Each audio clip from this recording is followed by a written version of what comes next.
what I'm going to do is I'm going to have a video playing in the background.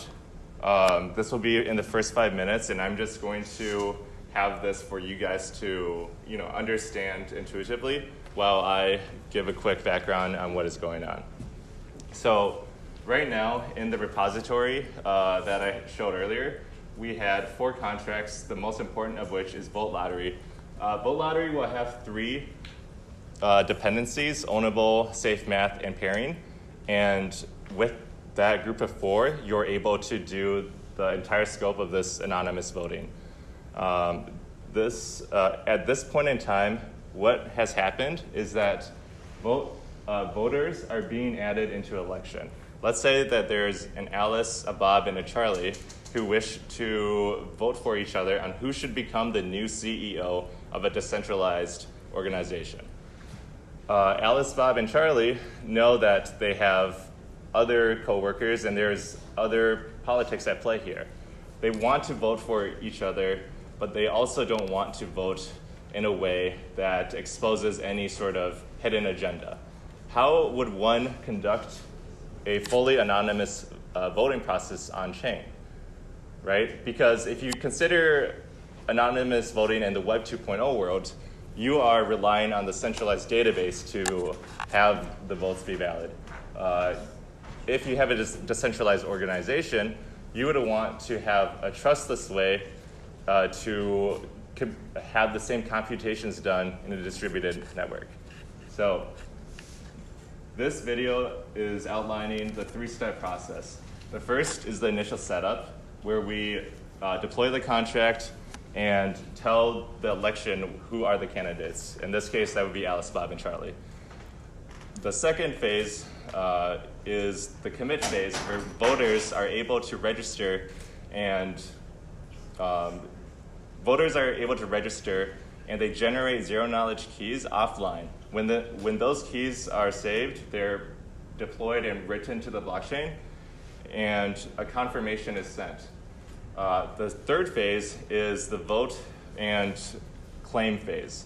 At that point, voters actually explicitly call the vote function using the same zero-knowledge keys that they generated offline, in addition to using the ticket that they used to register. When they registered, they get a ticket that is a single-time ticket for them to exercise their right to vote. After this 3-phase is done, what they will do is make the call to end the vote. And you can see in this video that the candidate Bob was the only one that received 2 votes. Bob is then the winner, and throughout the voting process, neither the identities of who voted or the identities of what each voter voted for was revealed. So this video is just simply in the repository, and I'm going to show you the code itself. So what we have right here is this is the set of 4 smart contracts. So in case you weren't around, I'm going to put this in Telegram. Might be hard to see, but it's there. And then I'm going to show you those 4 functions in Remix. This is just my Remix browser. If you guys are following along, please be sure that you are using the JavaScript VM provider, not Web3. I believe that would be MetaMask. So use the JavaScript VM, because for this demo, we have the zero-knowledge keys generated offline. So I'm going to go through the video explicitly. So we have Vote Lottery. This is this function that has all the methods that I talked about earlier. So let's just go over them one more time. We have add key, which this is the way that voters can register their key with the offline generated zero-knowledge proving function. Then you have add candidate. This is important to have in the setup process. This is for inputting Alice, Bob, Charlie, or you could put in as many candidates as possible, right? This could be a very large decentralized organization. You have hundreds or thousands of people that can vote for. You have the transfer total ether to winner. So when this contract was made, there's two use cases that you could use it for. You could use it where each person can use 1 ether to vote, and in that case, the winner would have the most amount of votes and also the most amount of ether, which means they would win the lottery. The lottery being also the result of the election. So it serves two functions.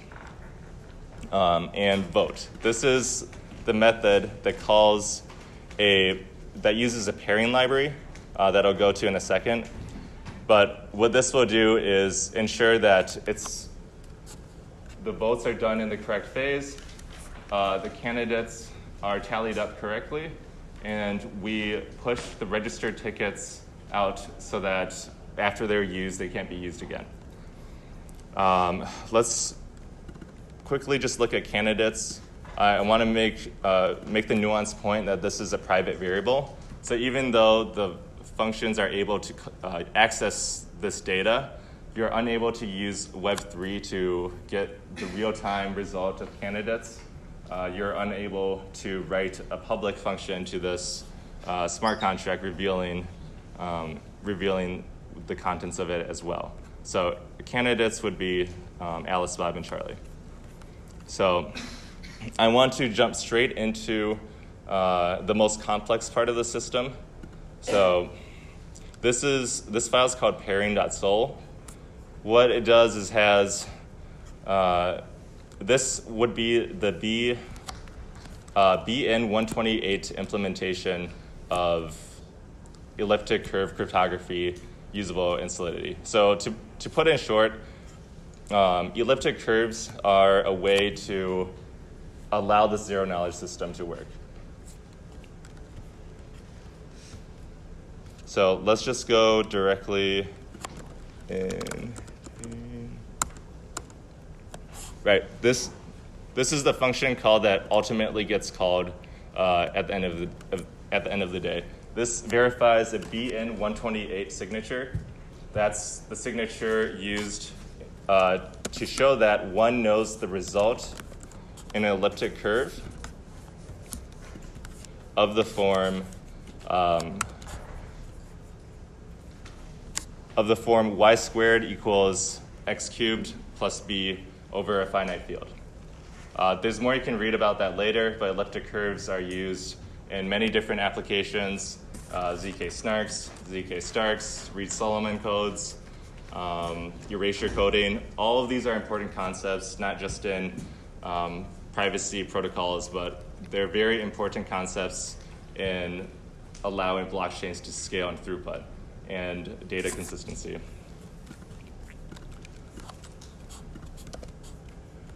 So, how much time do we have? Good. Cool. So we have 15 minutes. I'll try my best to get as far as I can on this live demo. And if we run out of time, I'll be sure to send the video links, and that has the full demo end to end. 10 minutes, actually. We do 5, switch over. Okay, 10 minutes, that's fine. All right. Great. So we're back in Remix. Again, make sure that you have your account as the first account in JavaScript VM as the provider. Just hit deploy. You can see right here that it executed a new smart contract. Let me just pull this screen up.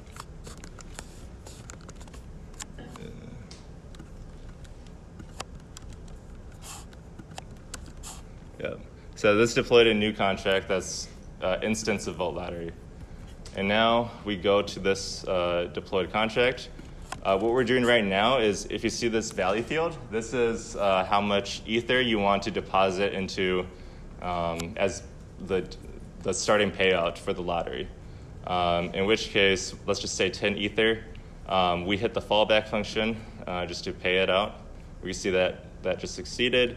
We are now adding the candidates Alice, Bob,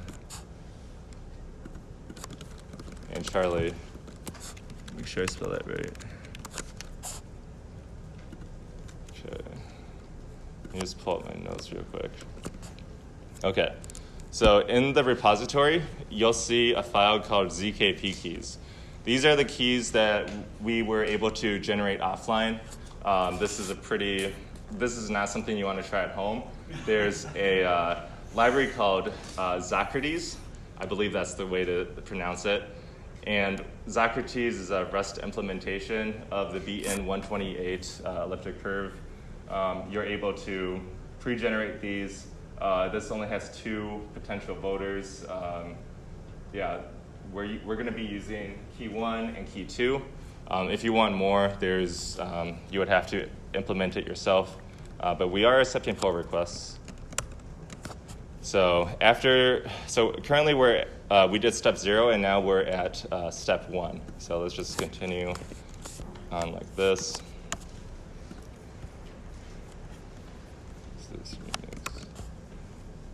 Okay.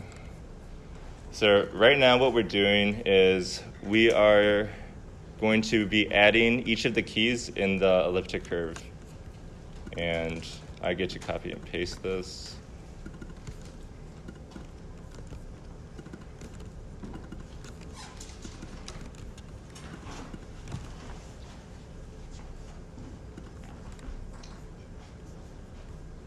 So this transaction represents the fact that we successfully registered a ticket. We have add key. The address that submitted this now has the authorization to submit a hashed ticket. So now we do this for the second voter.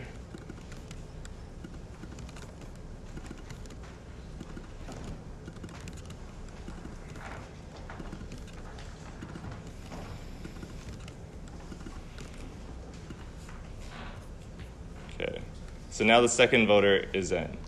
So now both voters have the ability to submit a ticket. So what is a ticket?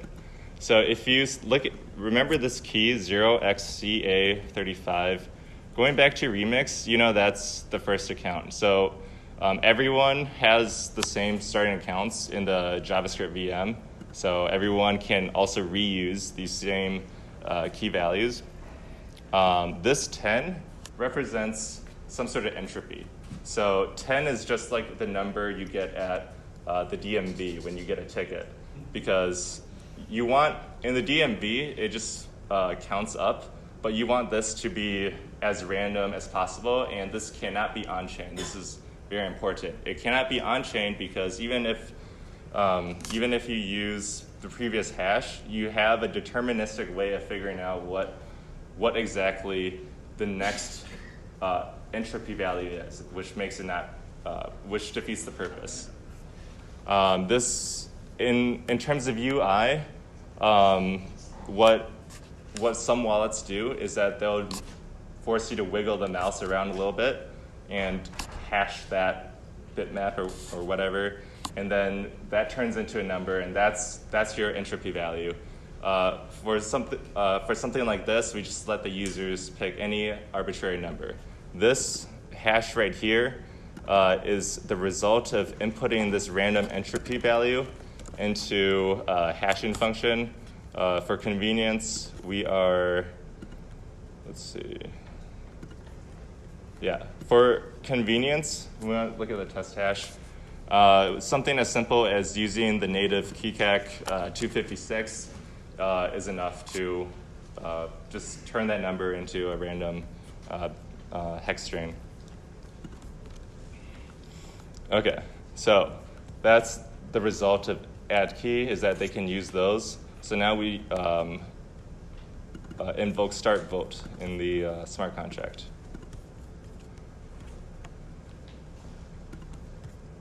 Great. All right, so now, remember, I was on account 1 the whole time, and we're in a decentralized organization, so now we let any arbitrary user be a voter. And so that means we're going to skip to account 4. So using account 4, I am going to input these values in this function vote.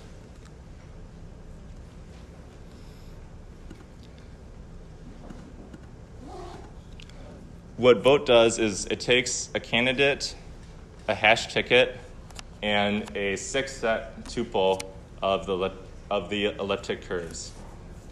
So in this case, candidate, if you recall, we had Alice, Bob, and Charlie. So the candidate in position 1, if you're a software engineer, would be Bob. So when I input in 1, this means that I'm voting for Bob.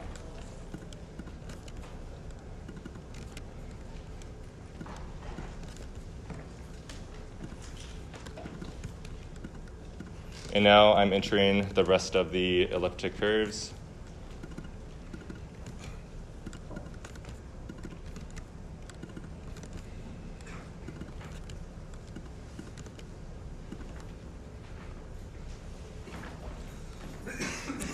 Sometimes this will actually just like fail because it costs too much gas. Okay, yeah, I'm gonna mention this. Sometimes this call will actually fail arbitrarily because it will cost too much gas. This is something I believe will be fixed over time.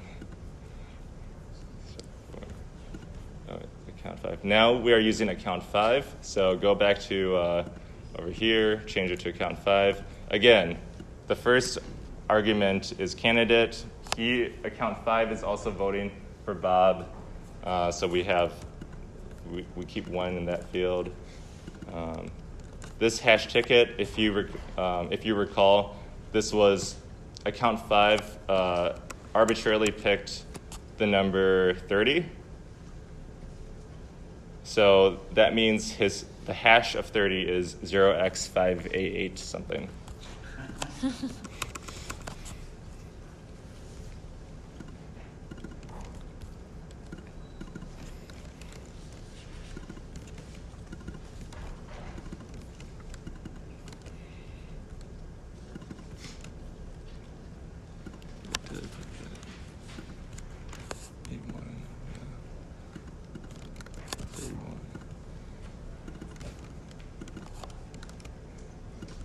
Hit transact.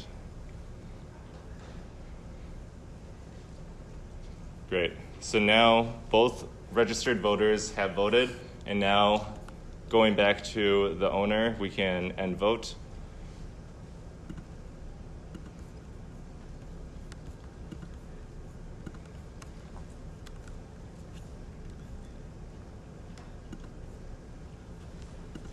All right. So try to make this part bigger.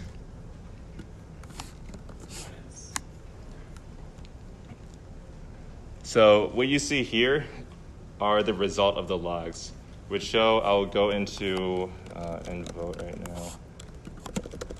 End vote calls get result, which calls emit. This is what logs the event. It emits the candidate name as well as the number of votes they received. So this is an array, as you see here. This would be Alice, the first item in the array. Now that the vote is over, it will emit the number of votes they receive, which is 0. This is Bob, the second or the first index value in the array. It shows that he has received 2 votes, and at the very end is Charlie, which you see received 0 votes. So there's still a few more cleanup functions that you have to do after this point.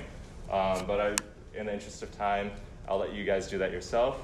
What will end up happening is when they call end vote, they can now claim the reward, which means that if Bob was a person that entered himself into the vote, Bob can call claim, and the function will do a linear search on, remember, in elliptic curves, it's easy to verify, hard to prove. So he's able to verify just using a simple linear search that he's received all the votes, in which case he will be transferred the ether and or realize he's in the CEO position as well. So I hope that was useful, and I want to thank you guys all for coming. If you have any questions, I'll have my email on the screen. It's lmeng, L-M-E-N-G, @iCash.io if you want to reach out. And again, if we would be very excited to see you guys implement this in part of your hackathon project today.